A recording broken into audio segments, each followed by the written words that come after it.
Olá pessoal, espero que estejam todos bem.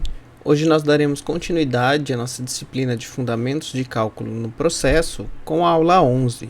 E nesta aula nós abordaremos os balanços materiais em processos com reações de combustão. Na aula anterior, na aula 11, que eu já deixei à disposição essa semana, então nós vimos a primeira aula da aplicação de um balanço com reação química, utilizando os conceitos básicos lá da etapa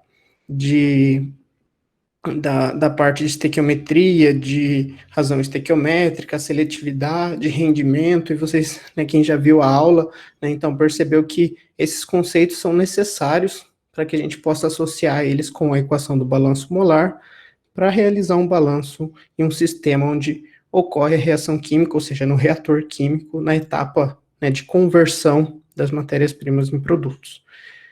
E hoje nós daremos continuidade vendo um sistema um pouco mais específico de um sistema reativo, que seriam sistemas com reações de combustão. Tá? Eles merecem uma atenção especial aí por conta de algumas classificações e por conta também de ser utilizado muitas vezes processos com ar em excesso, e daí essa relação de ar em excesso e de cálculos envolvendo a fração da composição do ar, oxigênio, nitrogênio, isso daí a gente precisa ver com um pouco mais de calma, que não é algo comum para outros sistemas de reação, mas para combustão é muito comum, e é uma área que provavelmente muitos engenheiros químicos estão atuando e vão estar atuando, então a gente precisa ter essas relações estequiométricas e conhecer algumas diferenças na classificação desse tipo de sistema de reação com reação de combustão, certo? As reações de combustão, de uma maneira geral, são as reações quando nós temos uma ou mais substância reagindo com oxigênio, liberando energia, e por isso as reações de combustão são, então, reações exotérmicas, e gerando vários produtos gasosos, como, por exemplo, a água, CO2, CO, SO2, tudo depende das próprias características da composição do composto que está sofrendo a combustão. Se ele é um hidrocarboneto, ele é composto só de carbono, hidrogênio, oxigênio, provavelmente ele só vai gerar CO2 e água, ou CO e água, dependendo se for combustão completa ou incompleta. Se ele tiver enxofre em sua composição, pode gerar gases do tipo SOx, SO2, SO3. Se ele tiver nitrogênio, pode gerar gases do tipo NOx, NO2, assim por diante. Mas então, sempre essa reação, ela se baseia em que o composto vai reagir com oxigênio, vai ter uma fonte de ignição ali no meio, vai fazer a geração de energia e desses produtos gasosos. E a maioria desses processos de combustão acabam utilizando o ar como fonte de oxigênio, certo? Então, como eu comentei, já que para combustão precisa oxigênio estar presente para que a reação ocorra, eu preciso adquirir esse oxigênio de alguma forma. E a forma mais comum, mais viável, e não posso nem dizer barata, porque é praticamente de graça, a gente só precisa de um sistema de ventilação, de compressão, de empurrar esse ar para dentro do processo, ele está disponível na atmosfera para a gente usar ele na reação. A não ser casos mais específicos, onde, por exemplo, o nitrogênio não seja inerte, ele possa impactar a reação ou causar alguma complicação na reação, daí é necessário utilizar oxigênio puro, e nesse caso, então você precisa adquirir, ter na indústria à disposição oxigênio, que aí é um processo, então, que vai ser mais caro por conta do preço, do custo de aquisição do oxigênio, e você tem que ter o cuidado de realmente ter esse oxigênio em condições de pureza adequada para a reação. Mas quando isso não é necessário, normalmente, sempre que possível, utilizamos o ar. E o ar, nós podemos, então, classificar ele como uma mistura, tá bem? E ele tem uma composição média aproximada, que nós podemos aproximar, e nós sempre utilizaremos essa aproximação aqui nos nossos cálculos, de 79% de nitrogênio e 21% oxigênio, tá? Isso em composição molar. Na realidade, na prática, nós temos aí um pouco menos de 1% de outros gases que podem estar presentes no ar, talvez uma quantidade mínima de vapor d'água, uma quantidade de compostos de gases nobres, alguns outros gases, um pouquinho de argônio, mas isso normalmente é desprezado então não é levado em consideração e a gente usa o ar com a composição adotada em função da sua quantidade de nitrogênio e oxigênio. E como eu comentei, normalmente o nitrogênio ele é inerte, e então quem vai interessar para a gente na reação de combustão, né, que a gente vai ver a partir de agora, é o oxigênio.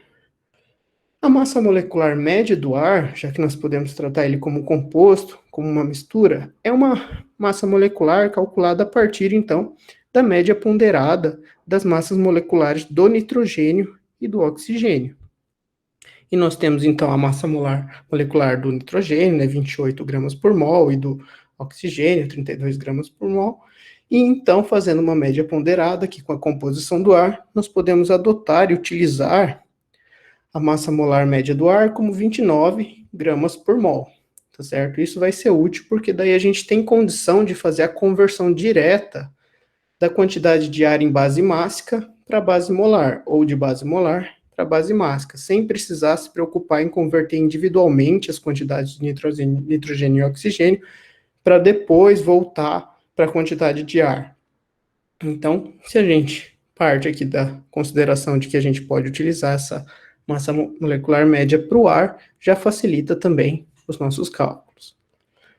Bem, um sistema de combustão, por exemplo, é um sistema que está presente em muitos veículos, automóveis, onde a gente tem um combustível que ele vai sofrer essa reação de combustão e liberar energia que vai, então, ser convertida em trabalho e vai, então, fazer a movimentação de um veículo. Por exemplo, aqui um pistão, que fica contido dentro de um motor. Aqui a gente tem vários pistões, não só um, mas, na verdade, dentro do motor nós temos vários, todos acoplados, um elemento do carro que se chama virabrequim, onde a partir, então, da reação de combustão que ocorre a todo instante sobre esse pistão, ele movimenta, expande a câmara de combustão e faz com que o pistão rotacione esse eixo, e esse eixo, então, daí vai fazer a rotação dos eixos da roda do automóvel, passando aí por certas transmissões de energia de energia mecânica ao longo do processo, e a roda vai girar, então, em função das reações que estão acontecendo. No caso aqui da reação de combustão de combustíveis, em automóveis, nós precisamos de um elemento de ignição, que é normalmente uma faísca que é, então, soltada, alimentada dentro da câmara de combustão, e a partir dali a reação ocorre, a liberação de energia da reação ocorre, e essa energia, então, obriga o sistema a se expandir e o pistão a fazer a transformação dessa energia que ele recebe em energia mecânica. E isso é o que acontece em muitos processos da indústria. Na indústria, principalmente na produção de vapor, que é a parte da indústria onde é queimado algum material combustível para geração de vapor, nós temos reação de combustão, ou mesmo quando nós queimamos algum tipo de combustível na forma de um hidrocarboneto, seja gás de cozinha, propano, butano, qualquer composto orgânico que possa sofrer uma reação de combustão, pode ser um combustível e está sendo utilizado, então, para geração de energia a partir de sua queima. E uma vez que essa reação ocorre, para que seja possível fazer um balanço de massa e determinar a quantidade de gases que são gerados, ou a partir da medição da quantidade de gases, se determinar o quanto de combustível foi consumido, normalmente nós utilizamos aqui algumas nomenclaturas e alguns parâmetros que podem ser diferentes dependendo do processo. Também as três principais nomenclaturas que nós utilizamos para classificar a composição de um gás efluente de uma reação de combustão são a análise de Orçat, a análise do gás de chaminé e a análise de gás dessulfurizado em base seca, tá certo?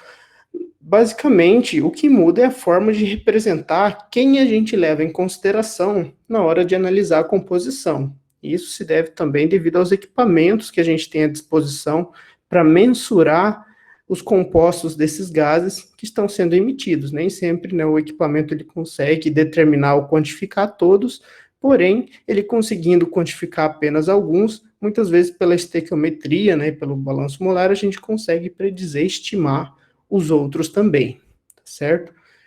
Então, a análise de gás de chaminé, ela faz uma consideração para a composição do gás que está sendo emitido, considerando todos os gases, né? Principalmente mesmo quando a gente tem gases do tipo SO2 sendo emitidos, né, nós chamamos que a análise de gás de chaminé ocorre quando nós representamos a composição do gás na saída, considerando todos esses gases. E o que diferencia das outras duas é que na análise de Orçat nós desprezamos a água, tá certo? Então, nós representamos a composição somando 100% sem considerar a água, porque o equipamento que faz essa análise de Orçat, né, que é o equipamento de Orçat, ele não mensura a água, e daí os resultados são apresentados só em termos desses elementos sem a água, né? É mais ou menos, né, uma analogia ao que nós vimos, né, lá nas aulas anteriores, de fazer análise da composição em base seca, tá certo? Desconsiderando a água ali na composição. E análise de gás dessulfurizado em base seca, né, fazer análise desconsiderando compostos, né, sulfurosos. E isso é frequentemente feito, principalmente, na verdade, feito de forma automática, quando a gente não tem a formação desse tipo de gás. Mas se a gente tem e é utilizado algum equipamento para fazer essa medição, ou a representação do gás na saída da combustão não possui a quantidade de CO2, nós chamamos então de análise de gás dessulfurizado em base seca. Tá bem? Daí consideramos apenas o nitrogênio, que normalmente atua como inerte, como a gente comentou, o oxigênio que sobra, porque a combustão pode não ser completa e nem a reação de combustão ocorrer com 100% de conversão, então pode sobrar oxigênio como produto, e CO e CO2, né, oriundos aí das reações de combustão completa e incompleta.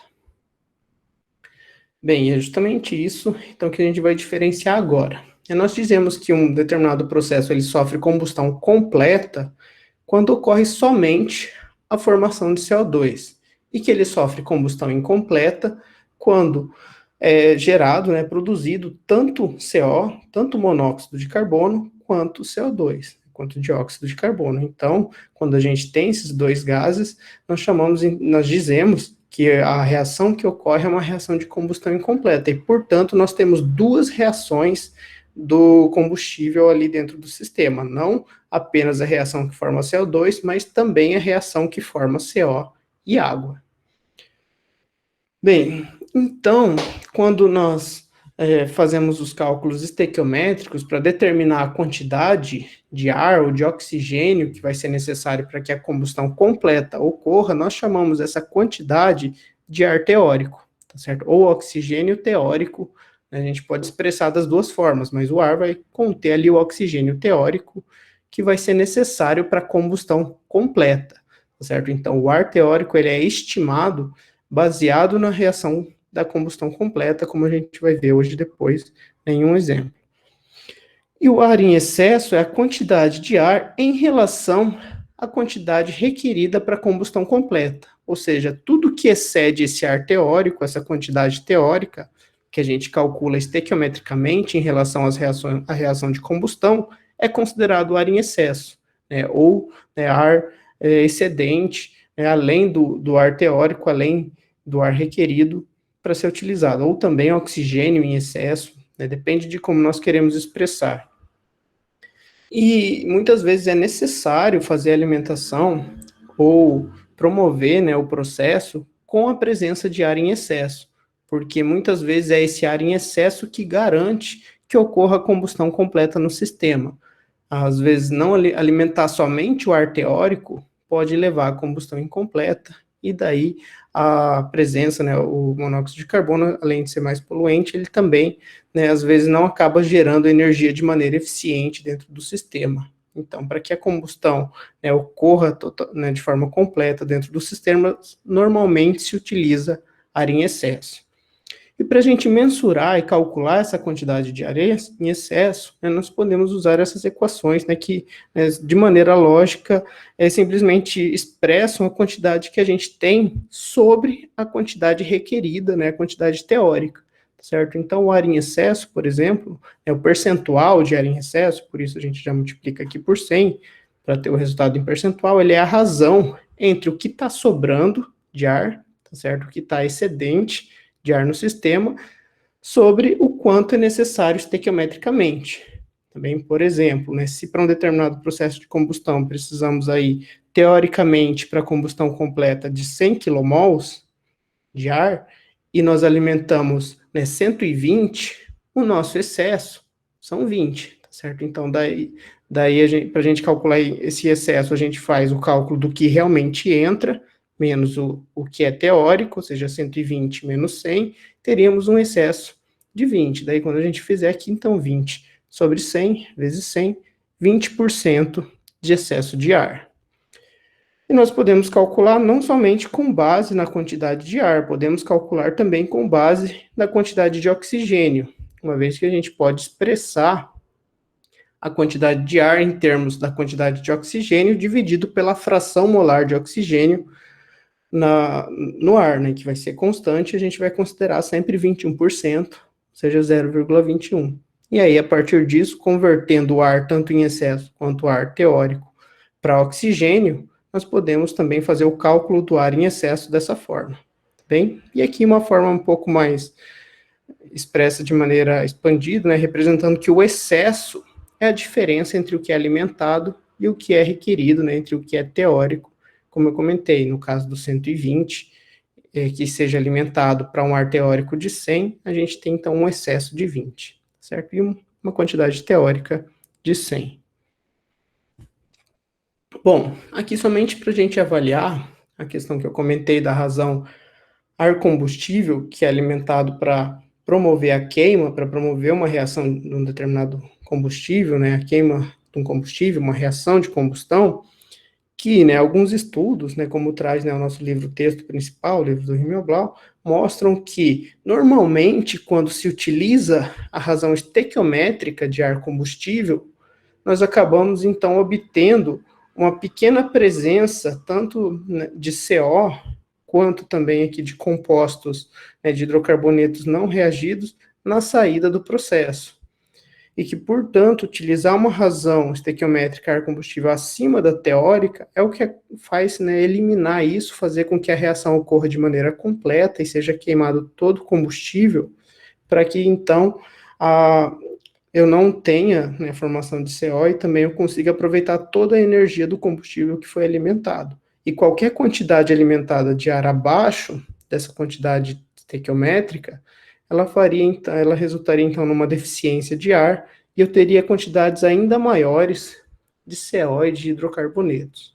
Bem, e um outro fato, né, interessante, a gente ainda não vai entrar nesse mérito, porque isso faz mais, tem relação ao balanço de energia, mas que mostra que a temperatura em que ocorre o processo de combustão também está diretamente associada à formação, por exemplo, de gases do tipo NOx, quando nós temos compostos nitrogenados no combustível queimado, que vai promover a reação de combustão.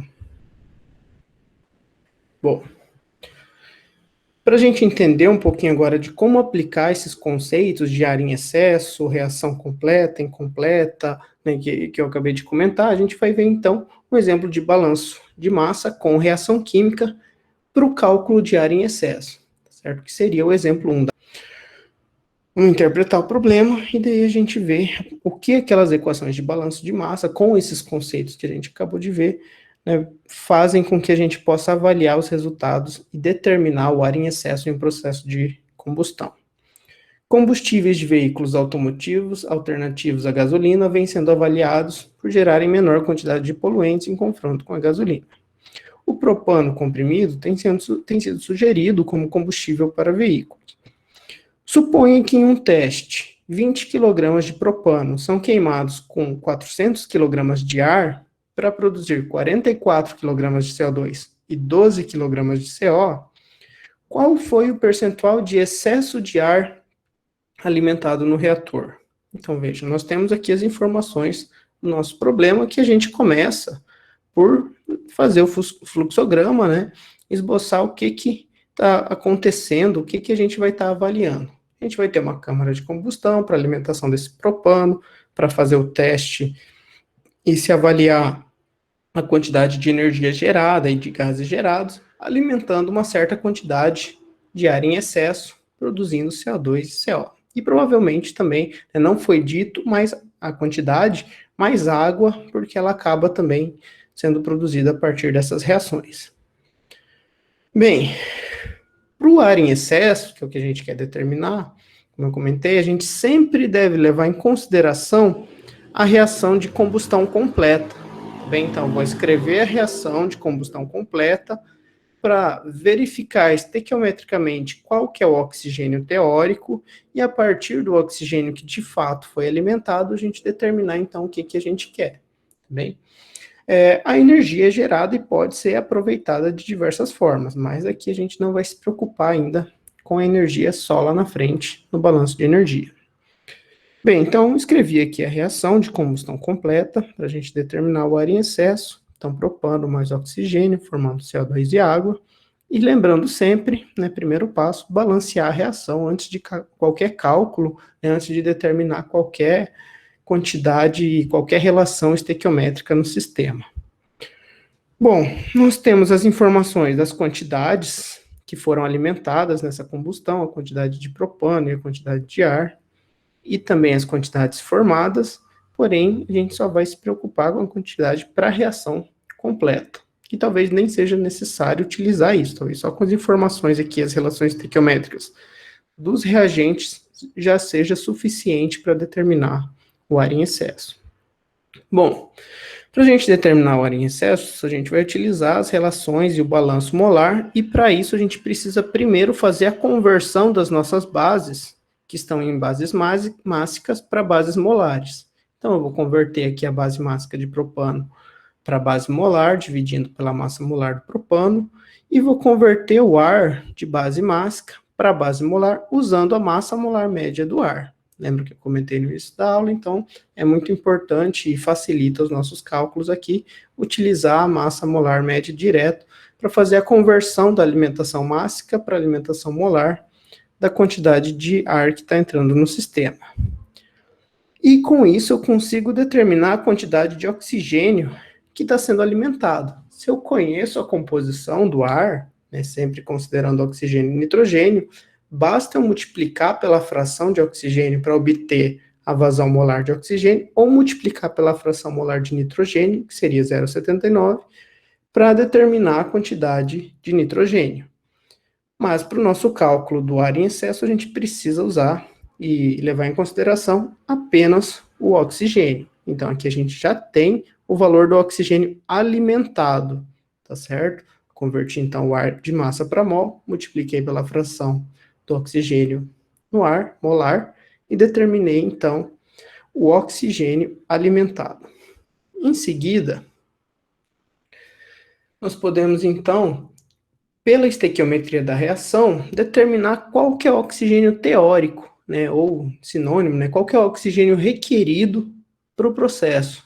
Para isso, basta a gente multiplicar a quantidade que é alimentada de propano e, com base na reação de combustão completa, né, por isso que eu escrevi ali, a gente viu a reação completa, com base na razão estequiométrica, nós determinamos, então, a quantidade de oxigênio que seria necessário para que a reação de combustão completa ocorresse com conversão de 100%, tá certo? Então, esse é o oxigênio requerido. Então, eu peguei a quantidade de propano, que a gente determinou ali atrás, e multipliquei pela razão estequiométrica do balanceamento da reação. Então, para cada 1 kmol de propano que reage, 5 kmol de oxigênio reagem. E com isso, então, determinamos aqui o oxigênio requerido ou oxigênio teórico.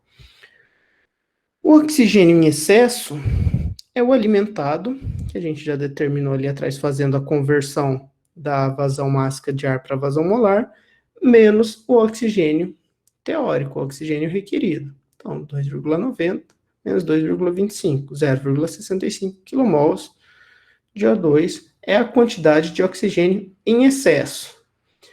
A partir daqui, nós poderíamos determinar o oxigênio em excesso, né? O percentual de oxigênio em excesso. Mas o problema pede o percentual de ar em excesso. Então, para a gente calcular o percentual de ar, né, nós poderíamos calcular o percentual de oxigênio em excesso, e daí usar a relação oxigênio-ar para chegar nesse percentual, ou utilizar direto a equação que a gente viu lá para determinar o percentual de ar em excesso expresso em quantidades de oxigênio.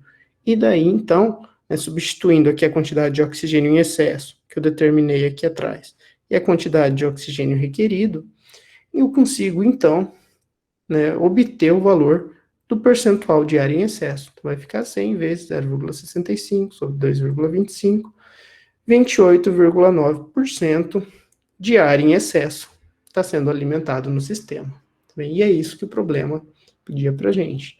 Então, vejam que utilizar a massa molar do ar, a composição do ar, na resolução do problema, em um problema de combustão, já facilita bastante os nossos cálculos e as equações de balanço que a gente vai ver mais adiante, além da determinação do ar em excesso que a gente viu aqui.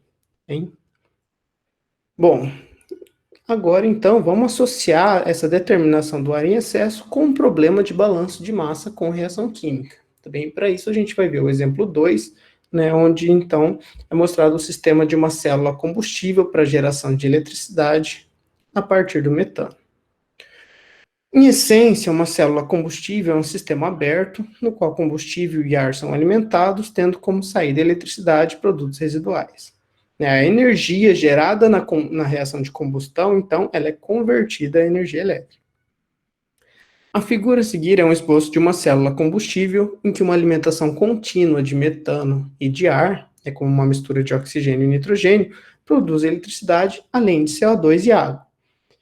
Para promover a oxidação do metano, empregam-se membranas e catalisadores específicos. Então, só uma curiosidade, só uma informação a mais.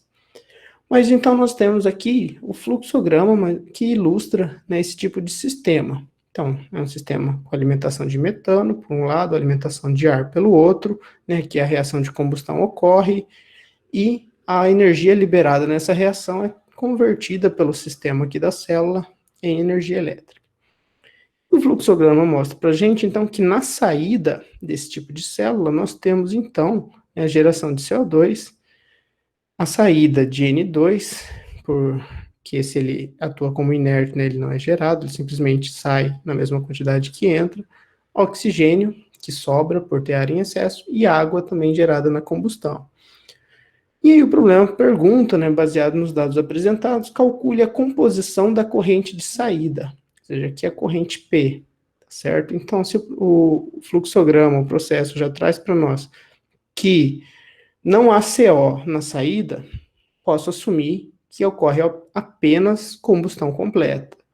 E como o problema também mostra que não há metano na saída, posso assumir que ele reagiu totalmente, ou seja, que eu tenho conversão de 100% do metano dentro desse sistema de combustão. Então vamos lá, determinar a composição do gás de saída.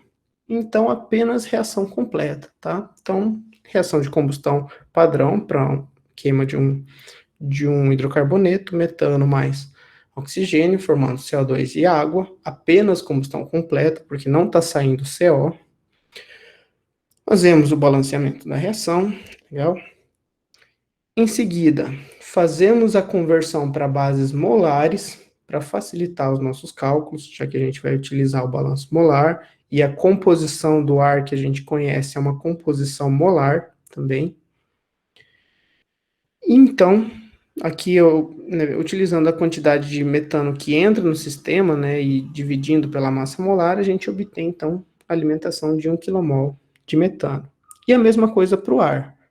Conhecemos a alimentação de ar em base mássica, dividimos aqui pela massa molar do ar, encontramos a alimentação em base molar do ar.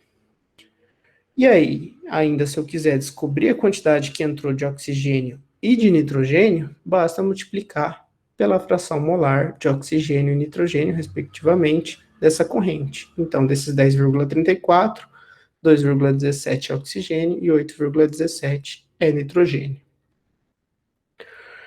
Bom, a conversão, então, como não sai metano, a gente pode assumir como 100%. E a partir daqui, a gente tem condição lá com aquela relação conversão-extensão, que nós vimos na aula anterior, determinar a extensão da reação, dessa reação aqui que está ocorrendo dentro da célula.